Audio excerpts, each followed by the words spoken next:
নমস্কার বন্ধুরা, আপনাদের সবাইকে স্বাগত জানিয়ে আজকের ভিডিও শুরু করছি। আমরা বাড়িতে যে কাপে সাধারণত চা খাই সেই কাপে করেই আজকে নরম তুলতুলে স্পঞ্জি কেক বানিয়ে আপনাদের সঙ্গে শেয়ার করব। প্লিজ বন্ধুরা, ভিডিওটি প্রথম থেকে শেষ পর্যন্ত দেখার জন্য অনুরোধ থাকলো। চলুন তাহলে দেখে নেওয়া যাক কিভাবে তৈরি করছি। এবারে কেক তৈরির জন্য প্রথমে আমি একটি বাটিতে 2টি ডিম ফাটিয়ে নিচ্ছি।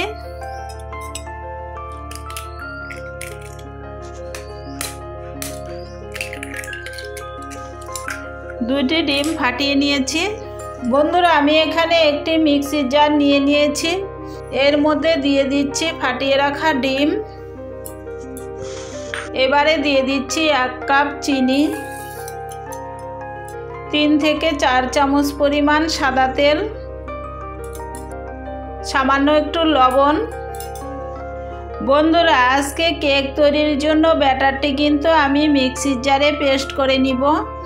হাত দিয়ে হ্যান্ড উইচ দিয়ে ঘুরিয়ে পেস্ট করলে কিন্তু অনেক সময় লাগে, তাই আমি খুব তাড়াতাড়ি কেকটি কিভাবে তৈরি করতে পারবেন সেই পদ্ধতিটি দেখাচ্ছি।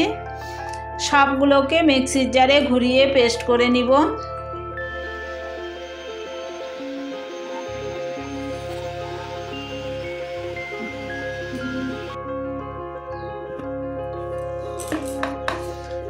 দেখুন বন্ধুরা, চিনি আর ডিমটাকে ভালো করে মিক্সির জারে ঘুরিয়ে নিয়েছি।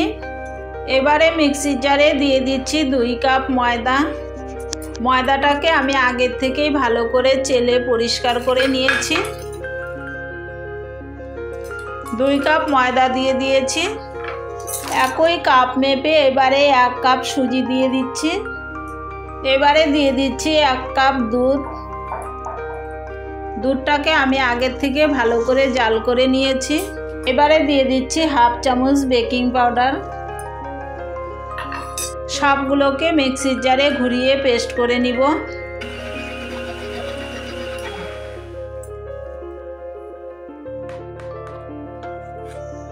বন্ধুরা দেখুন, মিক্সির জারে সব উপকরণ দিয়ে একটি পারফেক্ট ব্যাটার তৈরি করে নিয়েছি। মিক্সির জারটা ঘুরিয়ে কিন্তু খুব সুন্দর একটি ব্যাটার তৈরি করে নিয়েছি। হাতে তৈরি করলে কিন্তু অনেক সময় লাগতো, মিক্সির জারে তৈরি করলে খুব সহজেই তৈরি করে নেওয়া যায় কম সময়ের মধ্যেই। আর কেকটিও কিন্তু খুব ভালো তৈরি হবে। ব্যাটারটিকে এবারে আমি একটি পাত্রে নামিয়ে নিচ্ছি।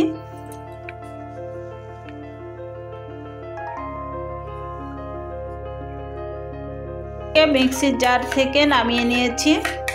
দেখুন বন্ধুরা, কেকের ব্যাটারটি কিন্তু খুব বেশি পাতলা এবং খুব বেশি গাঢ় করলেও হবে না, এরকম মিডিয়াম সাইজের করে বানিয়ে নিতে হবে। কেকের ব্যাটারটি আমার তৈরি হয়ে গেল। বন্ধুরা দেখুন, আমি এখানে 6টি কাপ নিয়ে নিয়েছি। এবারে কাপগুলোতে একটু তেল লাগিয়ে নিচ্ছি। কাপগুলোতে আমি সাদা তেল লাগিয়ে নিচ্ছি। কাপগুলোতে তেল লাগিয়ে নিলে কেকটা তৈরি হওয়ার পর খুব সহজেই কেকটি কাপের থেকে উঠে আসবে।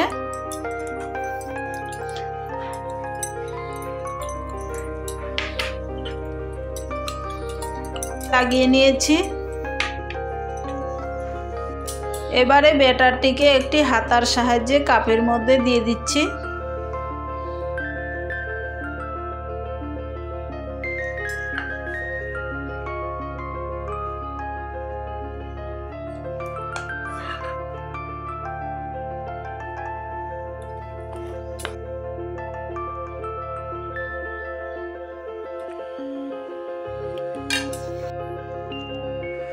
সবগুলো কাপ ব্যাটার দিয়ে রেডি করে নিয়েছি। বন্ধুরা, কেক তৈরির জন্য সবগুলো কাপ রেডি করে নিয়েছি। বন্ধুরা দেখুন, কেক তৈরির জন্য আমি এখানে একটি পাত্রে জল গরম বসিয়ে দিয়েছি। আজকের কেকগুলো আমি জলের ভাপে তৈরি করব। এবারে এক এক করে পাত্রের ভিতরে কাপগুলোকে বসিয়ে দিচ্ছি।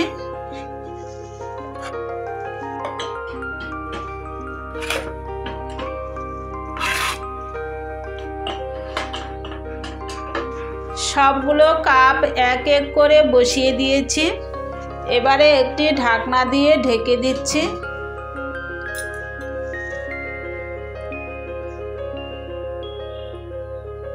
দশ মিনিট চাপা দিয়ে ভাপিয়ে নিলাম। এবারে চাপাটা খুলে নিচ্ছি। দেখুন বন্ধুরা, 10 মিনিট চাপা দিয়ে ভাপিয়ে নেওয়াতে কেকগুলো কিন্তু অনেকটা তৈরি হয়ে গেল। এবারে কেকগুলোকে আমি চেরি আর কাজু দিয়ে একটু সাজিয়ে দিব উপর থেকে।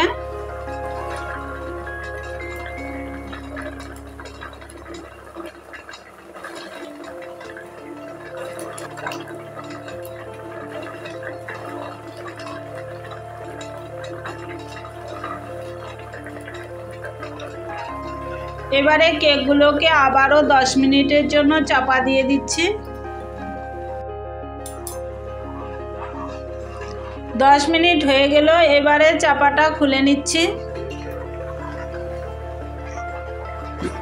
দেখুন বন্ধুরা, আমি কিন্তু টোটালে 20 মিনিট ঢাকনা দিয়ে ঢেকে কেকগুলোকে ভাপিয়ে নিয়েছি। এবারে একটি টুথপিক দিয়ে দেখে নিচ্ছি কেকগুলো ঠিকঠাক তৈরি হয়েছে কি না। দেখুন কেকগুলো ঠিকঠাক তৈরি হয়েছে, কাঠির গায়ে একটুকু লেগে নেই। এবারে গ্যাসটাকে অফ করে দিচ্ছি।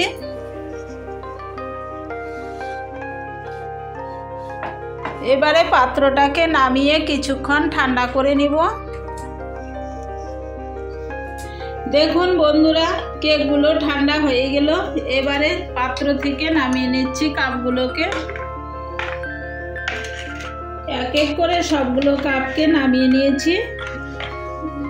দেখুন বন্ধুরা, কাপগুলো ভালো করে ঠান্ডা করে নিয়েছি। এবারে কেকগুলোকে বের করে নিচ্ছি কাপ থেকে।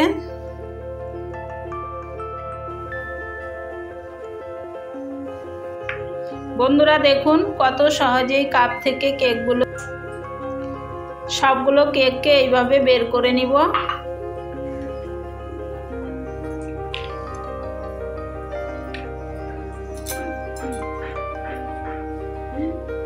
দেখুন বন্ধুরা, চায়ের কাপে করে কত সুন্দর কেক তৈরি হয়েছে। এই কেকটি কিন্তু আপনারাও ঘরে ট্রাই করবেন। কেকগুলো দেখুন কত সুন্দর নরম তুলতুলে স্পঞ্জি হয়েছে। আর কেকগুলো তৈরি করতে কিন্তু খুব বেশি উপকরণও লাগেনি, এমনকি খুব বেশি সময়ও লাগেনি। খুব কম সময়ের মধ্যেই কিন্তু আমি মিক্সির জারে ব্যাটারটি তৈরি করে কেকটি তৈরি করে নিয়েছি। এবারে একটি কেককে কেটে দেখাচ্ছি।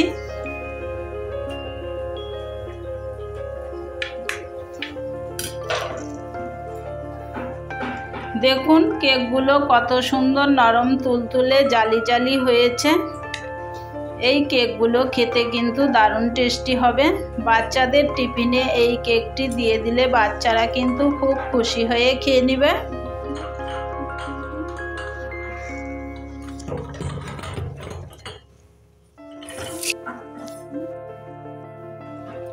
তাহলে বন্ধুরা, এই কাপ কেকের রেসিপিটি দেখে কেমন লাগলো কমেন্টে অবশ্যই জানাবেন।